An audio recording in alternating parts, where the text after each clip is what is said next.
Is your iPhone battery draining faster than you can say? Supercalifragilisticexpialidocious.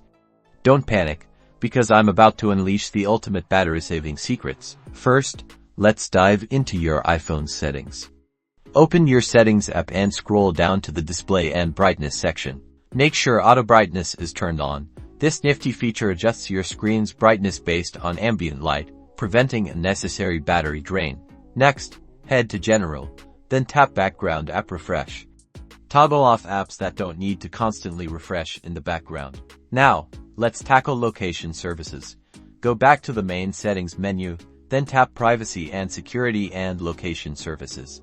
Set apps to while using the app or never, unless they absolutely need always access. For extra battery boost, switch to low power mode. You can find it on Control Center. If not, go to Settings greater than Battery, then turn on low power mode. Keep your iPhone software up to date. Apple often includes battery optimizations in their software updates. Go to Settings greater than General greater than Software Update and check the newest software. Follow these tips and you'll be enjoying extended battery life on your iPhone in no time. Don't forget to like and subscribe for more helpful iPhone tips and tricks.